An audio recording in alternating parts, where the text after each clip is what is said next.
On September 9th of 1987, a woman's body was found in a parking lot in Fairfax County, Virginia. Her vehicle was later discovered nearby by detectives. It was abandoned along the Dulles Toll Road. It led investigators to believe that her life was taken after encountering car trouble or walking away from the vehicle. She was identified as 37-year-old Eige Adler. Unfortunately, there's not really much information about her life. An autopsy concluded that Eige suffered a skull fracture and cerebral hemorrhage. Detectives described the crime as brutal and cold-hearted. Despite investigators' best efforts, they could not identify the person responsible, and the case went cold. In 2010 and 2017, a man by the name of Charles Hellam wrote to the Prince George's County police detectives saying he had knowledge about certain cold cases. The first one he mentioned was the cold case of Jennifer Landry. Landry's life was taken in 2002 in Prince George's County, Maryland. After writing to detectives, Hellam decided to refuse to speak to them and give them any information. Hellam was behind bars serving a life sentence in Virginia. He took the life of his ex-girlfriend, Patricia Bentley. She was found strangled in her townhome in Chantilly, Virginia. Patricia was a school bus driver and had been a single mother to 2 sons. In 2021, investigators tried again to speak to Charles Hellam. This time, he agreed to have an interview. During that interview, Hellam verbally confessed to ending Jennifer Landry's life. According to him, he picked up 19-year-old Jennifer in Washington, D.C. and took her life in Mount Rainier a short time later. Hellam also mentioned a cold case from Fairfax County, Virginia. He said that he left a woman's body in a parking lot of a Days Inn in Herndon, Virginia. Investigators quickly realized he was referring to Eige Adler. Hellam gave details that only the perpetrator would know. This led to 52-year-old Charles Hellam being indicted in January of 2022. He is currently incarcerated at the Red Onion State Prison in Virginia. Fairfax County Police Chief Kevin Davis said, "We now know even more about the danger he presented to the entire National Capital Region." Sadly, both of Eige's parents passed away, never knowing what happened to their daughter. We hope this indictment brings some sense of closure to her surviving family members and friends. Davis also said that investigators are now trying to determine whether Hellam is involved in any other cold cases. Prince George's County Police Chief Malik Aziz said detectives didn't give up. "We all want our community to know that no matter how much time passes, we remain committed to finding answers for the families of crime victims. They deserve to know what happened to their loved ones." Authorities credited the tireless work of detectives and prosecutors over the years with finally finding answers to the cold cases and continuing to pursue justice despite Hellam's current life sentence for taking Patricia Bentley's life.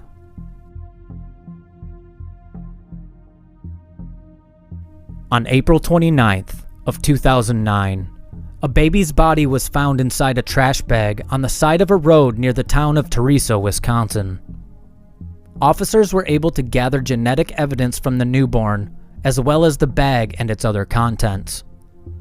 Some of the DNA discovered was determined to belong to a close female relative that investigators assumed was from the child's mother. The baby was white and female. A county medical examiner performed an autopsy on the body 2 days later and determined the baby passed away prior to or during birth. At the time, investigators working on identifying anyone related to the baby named her Baby Theresa, after the community closest to where she was found. After authorities were unable to find anyone related to Baby Theresa, she was laid to rest on May 11th of 2009.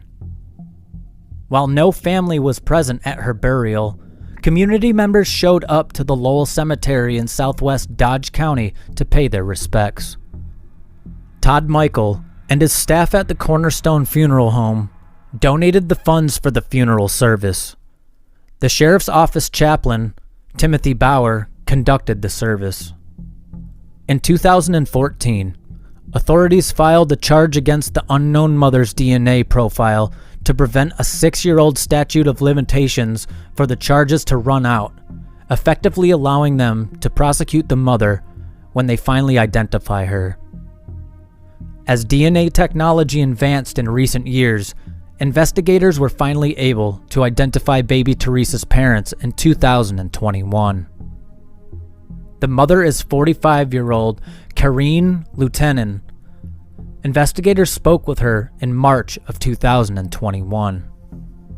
Lieutenant claimed that she didn't realize she was pregnant until she was months into her term. She said that she was in denial when she gave birth to the baby at home.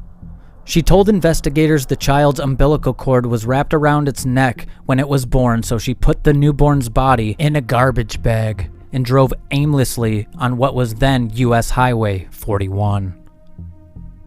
Lieutenant then left the bag with the baby's body in a wooded area she had found next to the road. During her pregnancy, Lieutenant admitted she continued smoking a pack of cigarettes a day and drinking 6 to 8 beers daily. She didn't hear about baby Theresa until 5 years later, she claimed. The infant's biological father claims he had no idea Lieutenant was even pregnant. The man confirmed he had been in a relationship with Lieutenant since 2002. Karen Lieutenant was then arrested on March of 2021.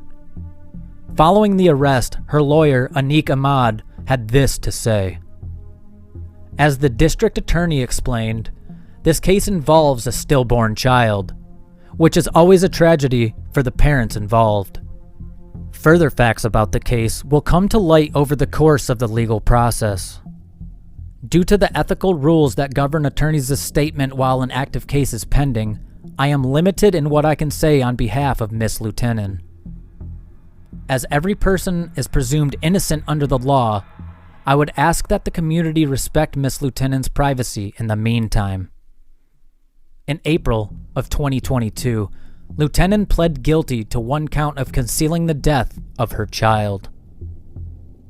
During the trial, it was confirmed that Lieutenant never asked for medical help before or after the baby was delivered, and there were no medical records of Lieutenant being pregnant. She told investigators she blacked out for about 15 minutes after the birth and never heard the baby cry and never saw it move. A sentencing hearing was then set up for August 5th of 2022. She faced up to 3.5 years in prison and a $10,000 fine. Then, in September of 2022, Lieutenant was sentenced to 6 months in jail and 3 years of probation. The court stated a sentence of 1.5 years in prison and 2 years of probation, which will only be served if Lieutenant does not successfully complete probation. As a part of her probation, Lieutenant was also ordered to pay a $5,000 fine, complete 60 hours of community service, and undergo mental health treatment.